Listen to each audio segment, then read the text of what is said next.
मोदी जी, सीमांचल में कोई बांग्लादेशी नहीं है। दिल्ली में तुम्हारी एक बहन बांग्लादेश की बैठी है। নরেন্দ্র মোদীর বিহারের এক নির্বাচনী সমাবেশে অনুপ্রবেশকারী সংক্রান্ত মন্তব্যকে কেন্দ্র করে নতুন করে রাজনৈতিক উত্তেজনা ছড়িয়ে পড়েছে। মোদীর অভিযোগকে তীব্রভাবে খণ্ডনের চেষ্টা করেছে বিরোধী দলগুলো এবং ঘটনাটি এখন রাজনৈতিক বিতর্কের কেন্দ্রে পরিণত হয়েছে। মোদী বলেছিলেন যে বিহারে অনুপ্রবেশকারীরা আছে এবং সেই দাবি সামনে নিয়ে রণনীতির আভাস দিয়েছেন, যা ইমিডিয়েটলি রাজ্য রাজনীতিতে ভিন্ন প্রতিক্রিয়া সৃষ্টি করেছে।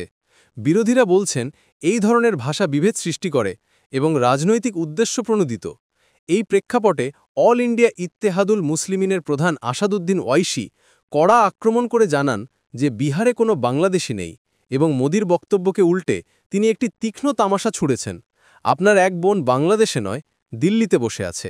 এই মন্তব্যে তিনি বিরোধী দলের অভিযোগকে পাল্টা আক্রমণে পরিণত করেছেন এবং বিষয়টিকে শেখ হাসিনাকে ইঙ্গিত করে একটি গোপন কটাক্ষ হিসেবে প্রকাশ করেছেন। ওয়াইসি আরও বলেন, যদি মোদী বলে বিহারে বাংলাদেশি আছে, তবে মোদীকে বলে দিন দিল্লিতে বসে থাকা সেই বোনকে বাংলাদেশে পাঠাতে। আমরা সীমান্তে নিয়ে এসে তাকে বাংলাদেশে নামিয়ে দেব।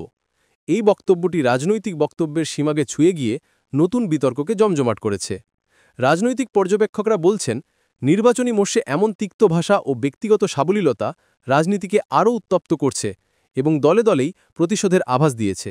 সাম্প্রতিক মিডিয়া প্রতিবেদনগুলো এই উত্তাপকে বিস্তারিত তুলে ধরছে, যেখানে প্রতিপক্ষরা একে আক্রমণ ও প্রতিহামলা হিসেবে ব্যবহার করছে এবং রাজনীতিতে সমালোচনার তীব্রতা বৃদ্ধি পাচ্ছে। সকলেই এখন দেখছে এই বিতর্ক কবে শান্ত হবে এবং ভোটযুদ্ধের মঞ্চে এটি কি দীর্ঘমেয়াদী প্রভাব ফেলবে কিনা।